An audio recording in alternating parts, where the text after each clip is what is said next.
बहुत देर कर दी साहब आपने आने में।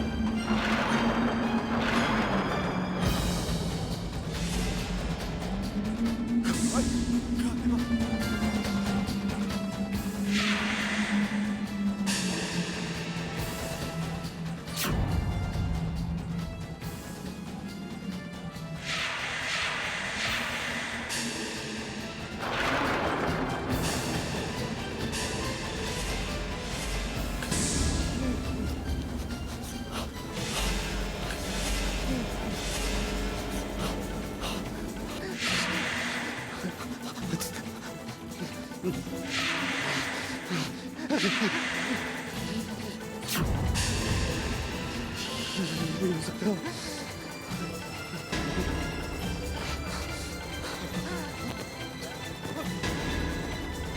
बोलिए ना, क्या नहीं हो सकता?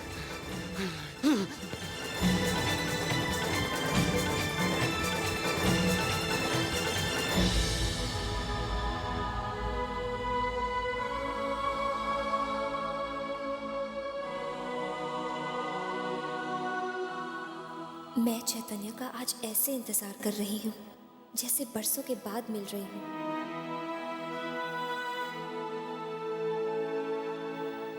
एक दिन की दूरी और इतनी बेताबी। चैतन्य, अब आप ही जाइए। कहाँ हैं आप? बस और इंतजार नहीं होता मुझसे।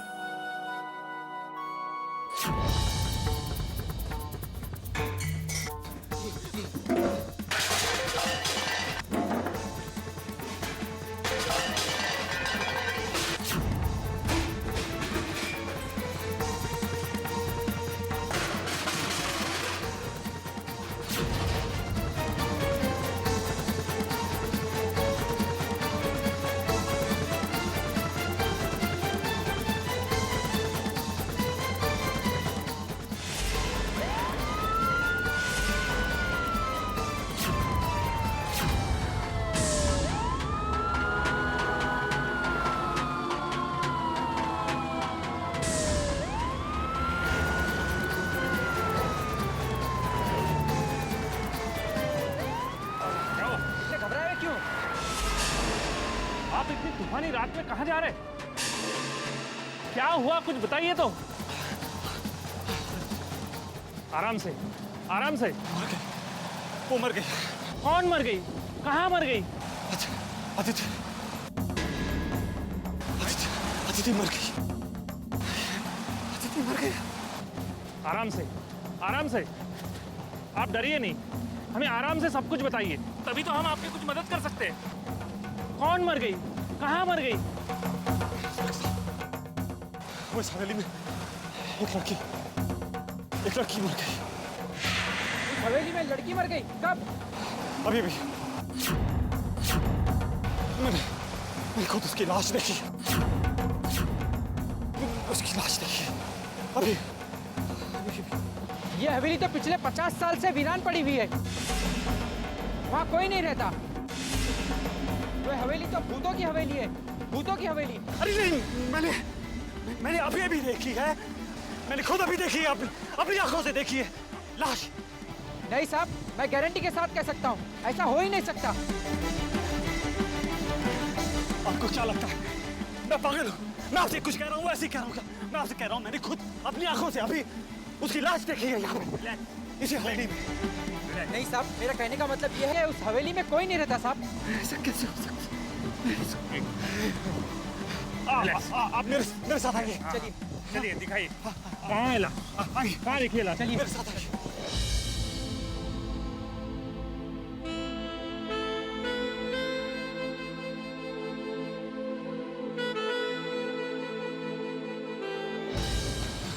आइए इंस्पेक्टर, आइए, मैं कह रहा हूँ चेतन, आइए।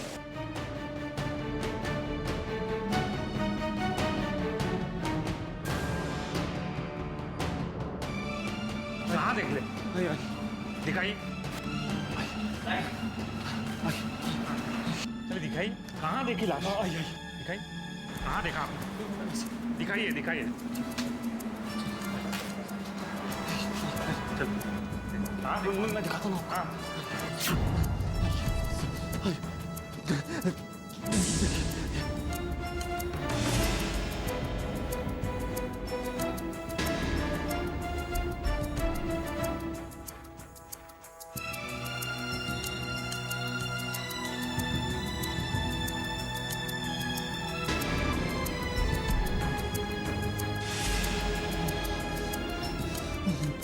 देखिए, आपको जरूर कोई गलतफहमी हुई है। अंदर तो कुछ भी नहीं है।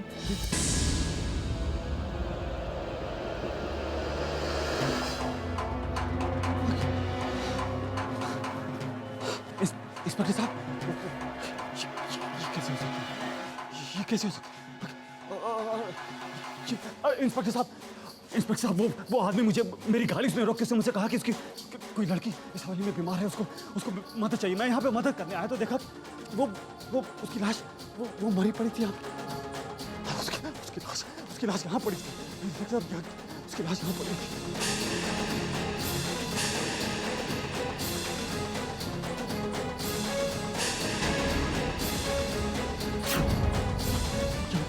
यहाँ पे वो बुरी औरत यहाँ पे बैठी हुई थी और इंस्पेक्टर साहब, यहाँ पे दवाएं भी पड़ी हुई थी। अब तो यहाँ कुछ भी नहीं है। लेकिन यहाँ आप, मैंने आपसे पहले ही कहा था, पिछले 50 सालों से ये हवेली वीरान पड़ी हुई है। यहाँ कोई नहीं आता जाता। देखिए मेरी बात का यकीन कीजिए। यहाँ पे उसकी लाश पड़ी थी और यहाँ पे और बैठी थी। देखिए, इस कमरे की हालत को देखिए। ऐसा लगता है जैसे बरसों से यहाँ कोई किसी ने कदम तक नहीं रखा हो। ये धूल, ये जाले, और यहाँ देखिए जमीन पर, यहाँ आपके पैरों के निशान दिख रहे हैं, मेरे पैरों के निशान दिख रहे हैं। इसके अलावा किसी के निशान दिख रहे हैं आपको? नहीं ना? देखिए, आपको जरूर कोई गलतफहमी हुई है। शायद आप कहीं और गए और आप फिर नहीं इंस्पेक्टर साहब, मेरे को कोई गलतफहमी नहीं। आप मेरा यकीन कीजिए। आप चलिए। मुझे कोई गलतफहमी हो ही नहीं सकती। अभी थोड़ी देर पहले मैं यहाँ आया था और यहाँ पे लाश वो पड़ी हुई थी। कैसे ऐसे हो सकता है? यहीं पे मैं कह रहा हूँ आपसे, यहीं पे देखी थी मैंने। यहीं पे देखी थी। कैसे जा सकती है? यहीं पे देखी थी। इंस्पेक्टर साहब, यहाँ पे वो भी बैठी हुई थी। ऐसे कैसे हो सकता है? चलिए आप चलिए।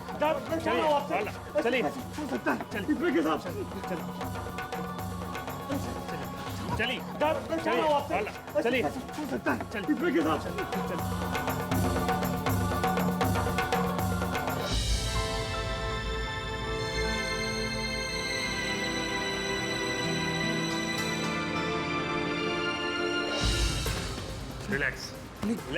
नहीं रिलैक्स। मैं खुद प्लीज जब मैं अंदर आराम से। नहीं मैं यस, आराम। कह रहा हूँ आपको, शांत हो जाइए। मैं कहता हूँ इंस्पेक्टर साहब, आइए। हो सकता है वहाँ पे कोई जरूरत नहीं है। चलिए रिलैक्स, आप शांत हो जाइए।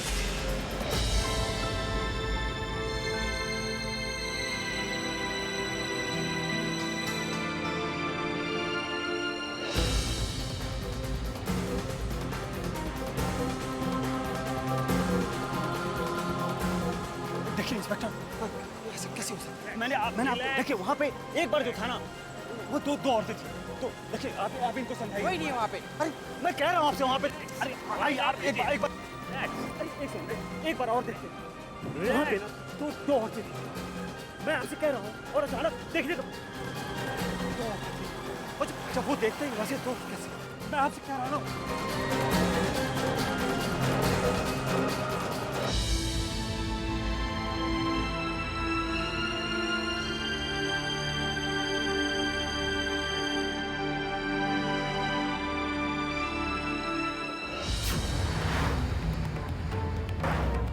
बहुत देर कर दी साहब आपने आने में।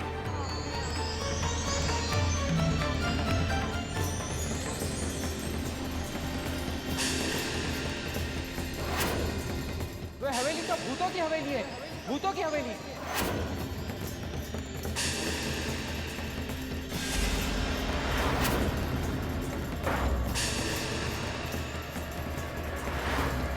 मेरे कहने का मतलब यह है कि उस हवेली में कोई नहीं रहता साहब।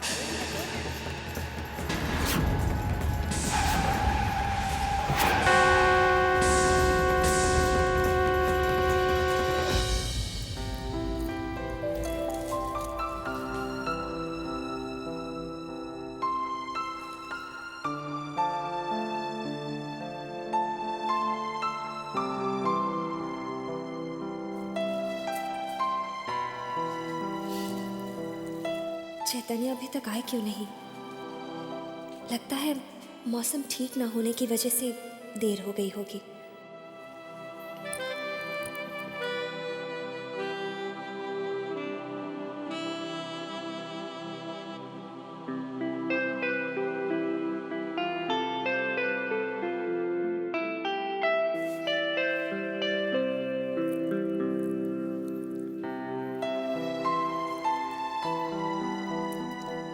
इंतहा हो गई इंतजार की।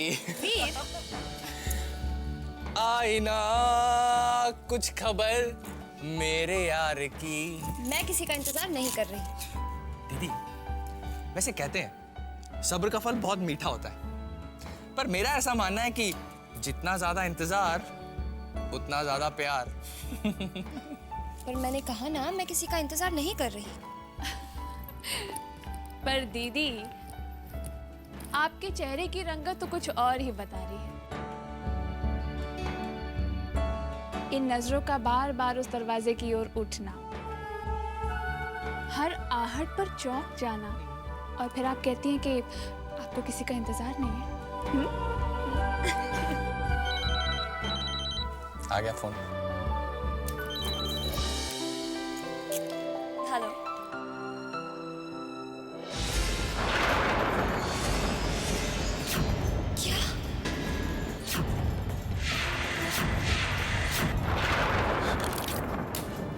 दीदी,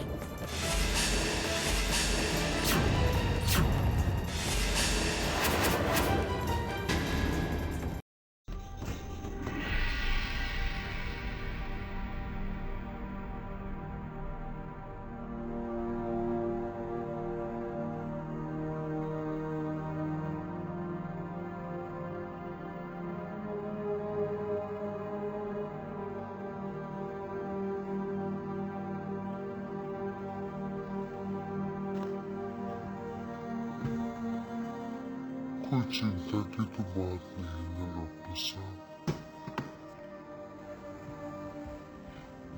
मैंने इंजेक्शन दे दिया है, रात भर आराम करेंगे तो बेहतर फील करेंगे।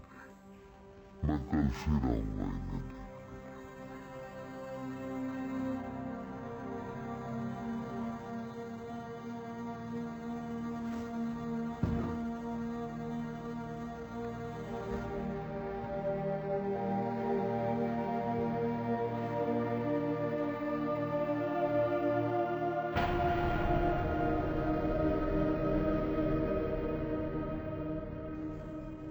अच्छा खासा यहाँ से गया था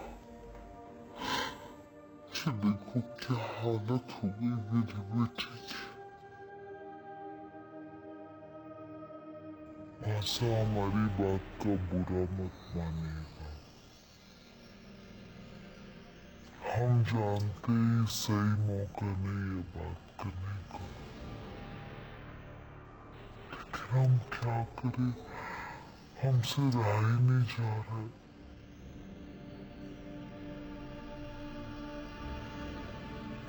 एक्चुअली चैतन्य भाई साहब की जो हालत है ना, उसकी वजह और कोई नहीं, बल्कि आपकी अपनी अपशकुनी वो अनुपमा है।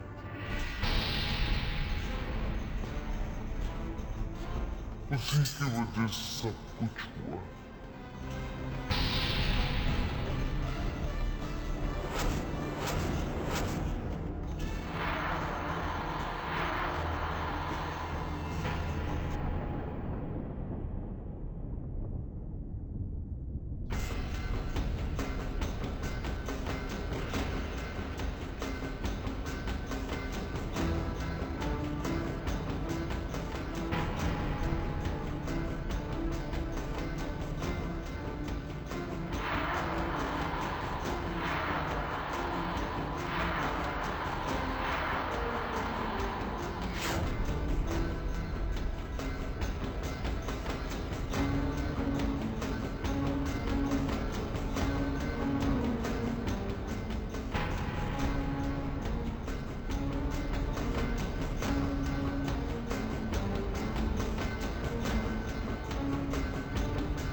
माँ चैतन्य को क्या हो गया?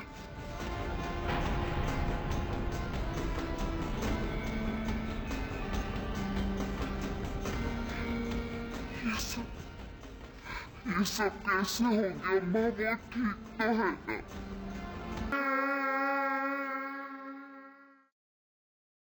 चैतन्य ही रहेगा मेरे पास इसी कमरे में।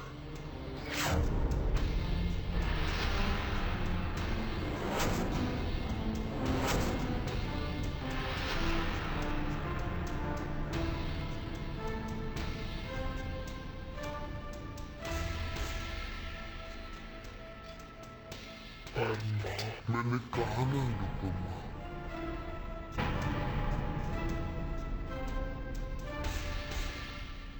तुम थक गई होंगी, तुम जाओ अपने कमरे में आराम करो।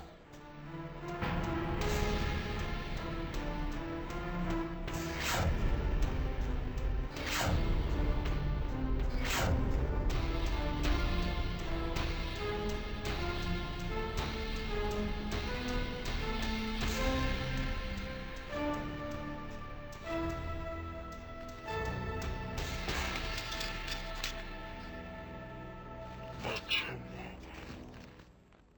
तो फिर मैं भी यही नहीं अनुपमा।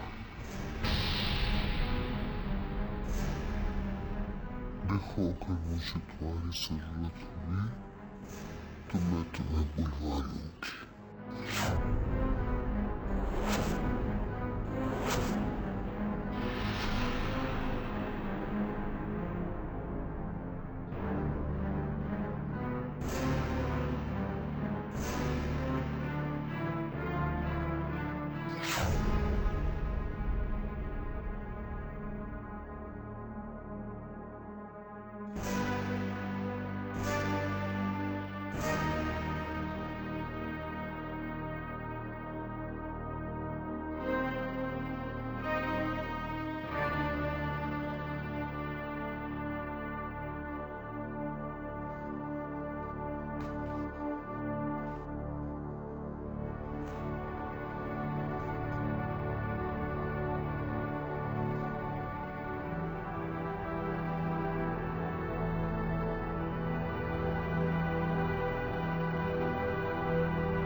के साथ ये अन्याय नहीं होने दूंगा और मैं ये अच्छी तरह समझ गया हूं कि इस घर में अनुपमा दीदी की जिंदगी में मनूस नाम का जहर खोलने वाला कौन है। मॉम, काश आप यहाँ पर होते और आप अनुपमा की ये हालत अपनी आंखों से देखते तो आप तो खुशी के मारे मुझे अपने गले लगा लेती। और नानी वो तो कहती कि मेरे कलेजे में ठंड पे गई, ठंड।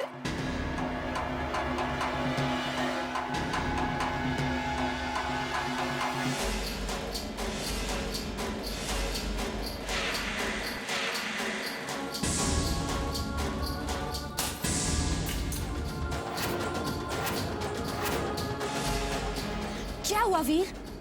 क्यों, तुम्हें समझ नहीं आ रहा?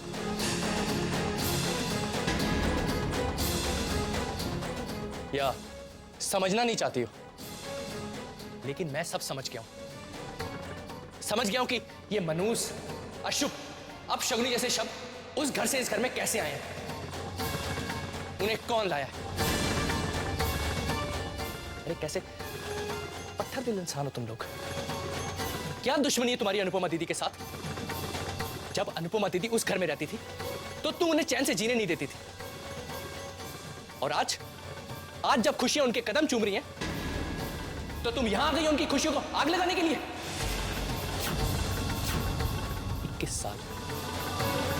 21 साल हो गए अनुपमा दीदी को दुख झेल झेल कर। अब तो उनके नसीब में खुशियां आई थी, पर तुमसे उनकी खुशियां बर्दाश्त नहीं हुई। मेरी बात याद रखना, भगवान तुम्हें कभी माफ नहीं करेगा।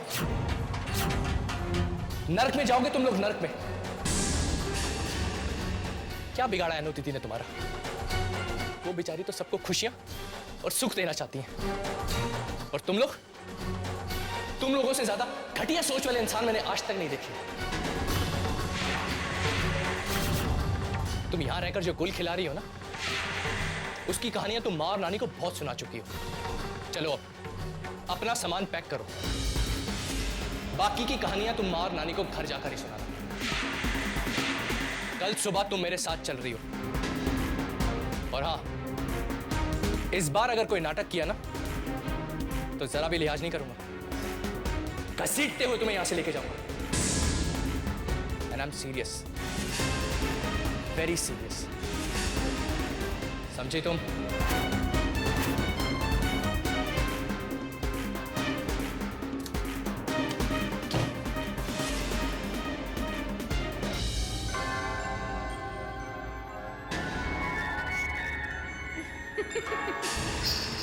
मेरे पास आओ,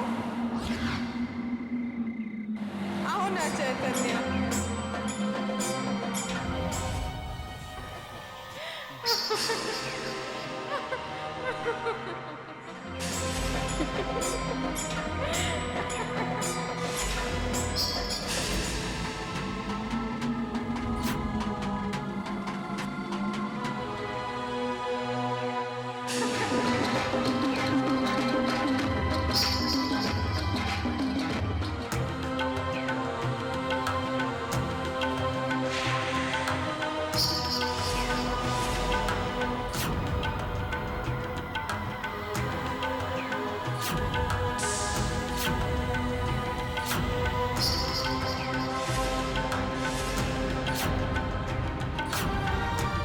बहुत देर कर दी साहब आपने आने में।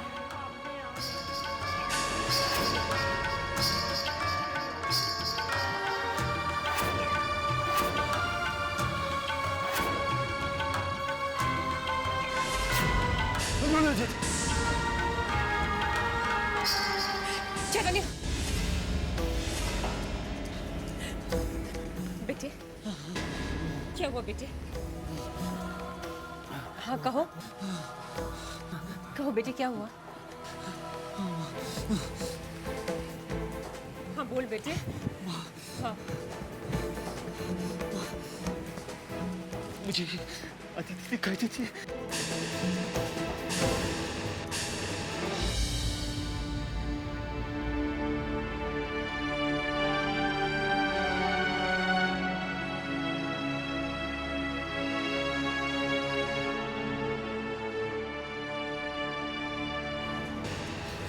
बेटा, जो इस दुनिया में नहीं है वो तुझे कैसे देख सकती है? अदिति मर गई है बेटी। मैं उसे हमेशा देखता हूँ, और अभी आपने उसे देखा नहीं? वो यहाँ आई थी, अभी आई थी। वो हमेशा आती, वो यहाँ आई थी। नहीं बेटे, तुझे अदिति नहीं देख सकती। बार बार दिखाई देती। शायद मुझसे बहुत नाराज है। मैंने उसे बुला दिया ना, मैंने उसे बुला दिया ना। चैतन्य, मेरी बात सुन बेटे। अदिति तेरा अतीत है, वो गुजर चुकी है। अनुपमा तेरा आज है। तेरी जिंदगी भर की खुशियां अब अनुपमा के साथ जुड़ी है।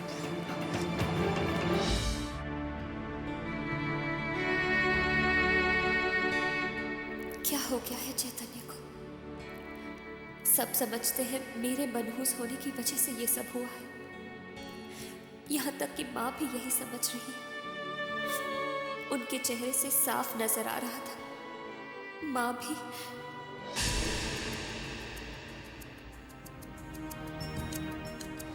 आप जानते हैं कि आपकी बड़ी बहू अपशगुनी है, लेकिन आप हमारी बात मानने को तैयार ही नहीं है।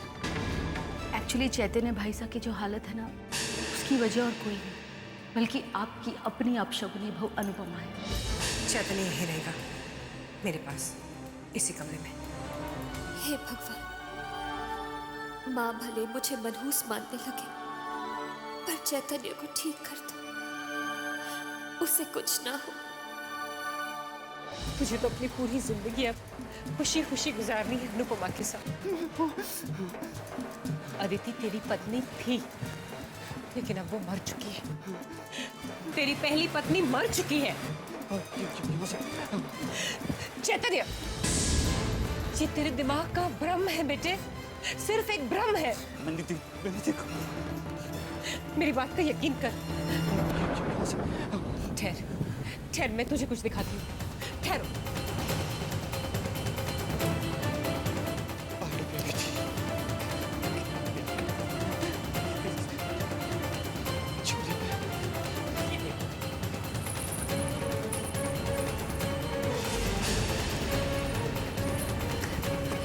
ये देख बेटे, ये तस्वीरें देख। ये तुझे याद है, ये जब तुम लंदन गए थे तब, याद है ना? और ये तुम्हारी शादी की फोटो। अदिति, माँ अदिति। और तुझे याद है ये सारे लेटर्स? देख, ये कंगन देख। माँ ये तो अदिति के कंगन। हाँ बेटे, और ये उसे कितनी पसंद थी ये पायल।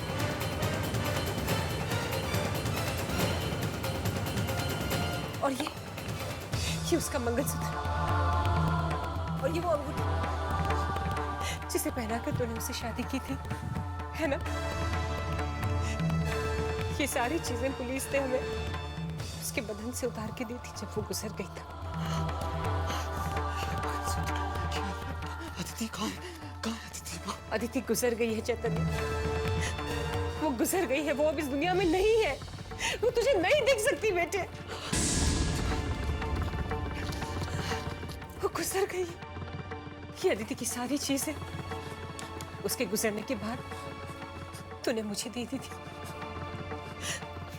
बेटे याद है तुम्हें, तूने कहा था कि माँ इसे कहीं बंद करके रख दो, क्योंकि तू अदिति को हमेशा के लिए भुला देना चाहता था। बेटे, अब अनुपमा तेरी जिंदगी में आ गई है, इतनी सारी खुशियां लेकर। अतीत की ये परछाई अपनी खुशियों पर मत पड़ने दे, मत पड़ने दे बेटे। भुला दे अपने अतीत को, भुला दे।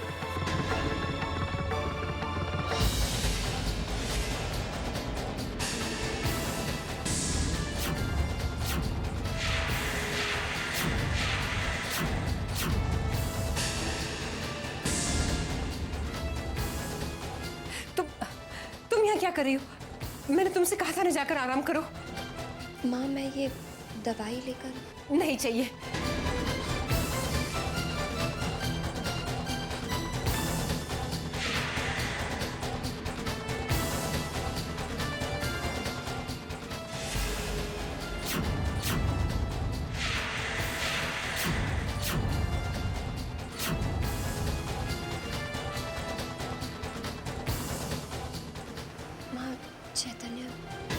चैतन्य बिल्कुल ठीक है। तुम एक काम करो, उसके लिए गरम गरम सूप लेकर आओ। सूप?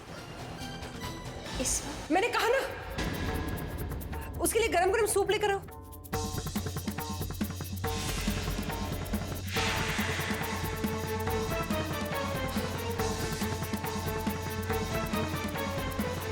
जाओ, सूप लेकर आओ चैतन्य के लिए।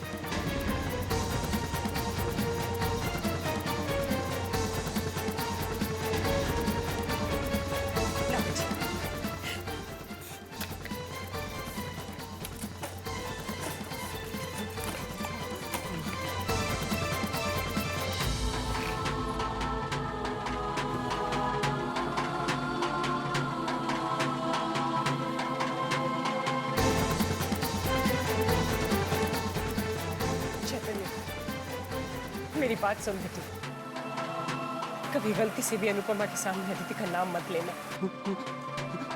अदिति तेरी पहली पत्नी मर चुकी है। अनुपमा के सामने कभी उसका नाम नहीं लेना बेटे, कभी उसका नाम नहीं लेना।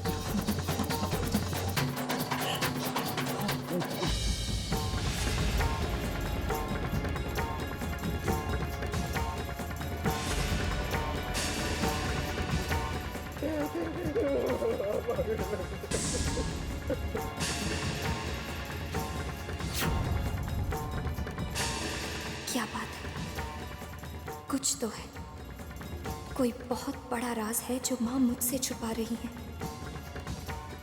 पर क्या है वो राज, वो बात?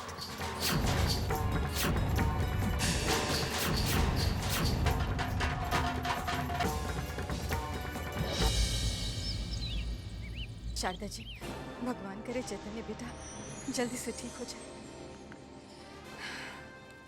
भगवान का लाख लाख शुक्र है कि चैतन्य बेटे को ज्यादा चोट नहीं है। न बैठे बिठाए क्या हो गया राम, चोट ना बुलाए। मुझे ना बड़ा डर लग रहा है अब ना चैतन्य की बारी है। जैसे लगता है इसकी मनुष्यत का साया ना अब कहीं बेचारे उस चैतन्य के ऊपर ना पड़ जाए, कहीं ये उसको भी किरण की तरह खा ना जाए। बस एक शब्द और मत कहना।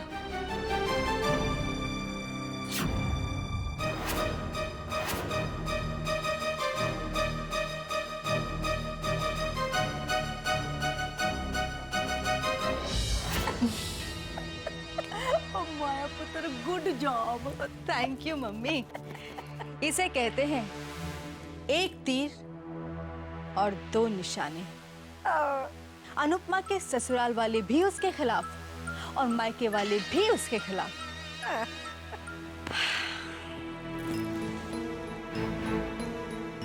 अनुपमा को जिंदगी भर दुखी रखने की जो मैंने कसम खाई थी, लगता है बहुत जल्द पूरी होने वाली है। क्योंकि चिंता करने वाली कोई बात नहीं। चैतन्य अब बिल्कुल ठीक है। थैंक यू डॉक्टर साहब। मैं चलता हूँ। नमस्ते।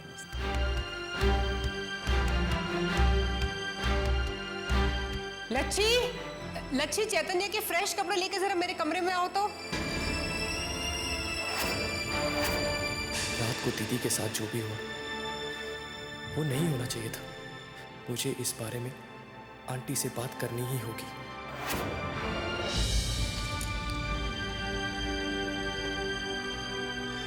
आप जल्दी से ठीक हो जाइए, फिर मैं आपकी मनपसंद की चीजें बनाऊंगी, जो भी आप कहेंगे।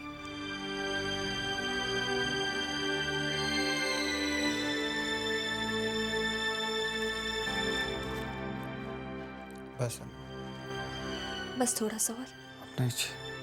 नहीं, थोड़ा तो और आपको खाना ही पड़ेगा। बस 2 चम्मच और, मेरी खातिर प्लीज।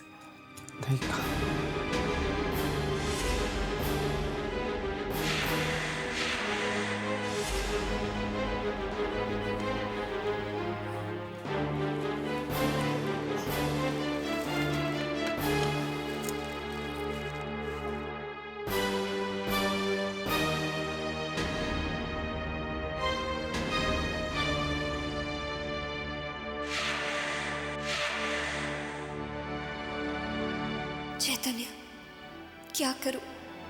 कुछ बताओगे नहीं तो मैं आपकी परेशानी कैसे समझ पाऊंगी? आप तो मुझे अपने दिल की हर बात बताते थे, तो आप क्या छुपा रहे हैं? प्लीज, आपका दर्द मेरा भी दर्द है चैतन्य।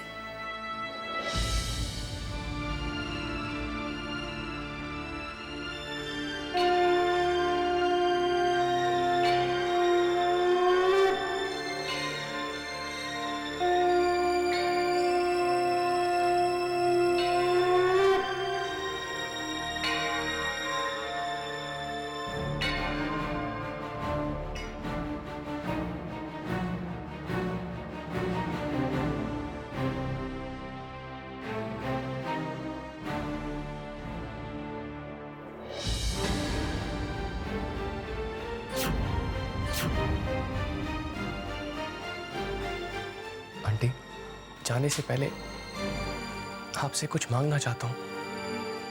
कहो। आंटी, अनुपमा दीदी की किस्मत बहुत अच्छी है कि उन्हें आपके घर की बहू बनने का सौभाग्य मिला। आप जैसी सास, चैतन्य जीजू जैसे पति, मैंने अपनी दीदी के लिए हमेशा इन खुशियों की दुआ की थी। और आंटी, भगवान से एक दुआ और मांगा करता था कि उनके मायके में उनके नाम के साथ जो अपशुगनी शब्द जुड़ा हुआ है, उसका साया उनके ससुराल पर ना पड़े। मैं आपसे हाथ जोड़कर विनती करता हूं, मेरी अनुपमा दीदी को अशुभ मत समझिएगा। इस घर में उनके माथे पर अशुभ का दाग मत लगाइए। भगवान ने इस दुनिया में मेरी दीदी जैसे इंसान बहुत कम बनाए हैं। लोग मेरी दीदी के बारे में क्या कहते हैं, क्या सोचते हैं, इससे मुझे कोई फर्क नहीं पड़ता। लेकिन प्लीज आप और चैतन्य जीजू मेरी दीदी को अशुभ मत समझिए, उन्हें अपशुगनी मत समझिएगा आंटी। Please please aunty. मेरा विश्वास करो वीर, मैं तो इन बातों में यकीन ही नहीं करती। तो फिर आप में मैं भी चैतन्य को अनुपमा से दूर नहीं रखना चाहती, पर मजबूर हूँ। मैं नहीं चाहती कि इस हाल में चैतन्य के मुंह से अनुपमा के सामने अदिति का नाम निकल जाए। उस नाम की वजह से अनुपमा के दिल में जो सवाल उठेंगे, उन सवालों का जवाब हम नहीं दे पाएंगे।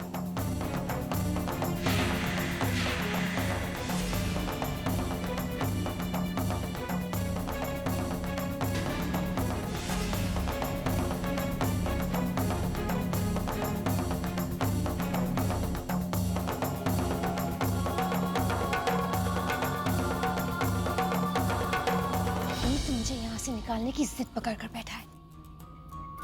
अब मैं चाहे कोई भी बहाना कर लूं, वो मुझे अपने साथ लेकर ही जाएगा। वो जानता है कि मोम और मैं मिलकर अनुपमा की खुशियों में आग लगा रहे हैं, इसलिए अब वो मुझे इस घर से बाहर निकाल कर रहेगा। और अगर मैं उसके साथ नहीं गई ना, तो पता नहीं वो क्या कर देगा। मेरा तो उस घर में रुकने का सवाल ही नहीं पैदा होता।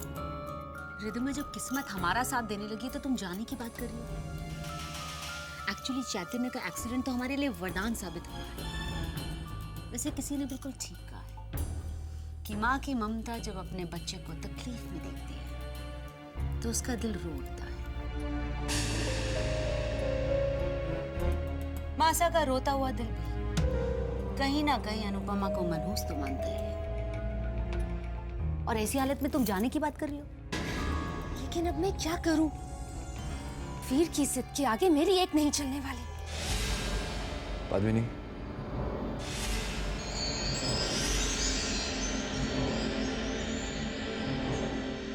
अगर रिद्धिमा जाना चाहती है तो उसे जाने दो।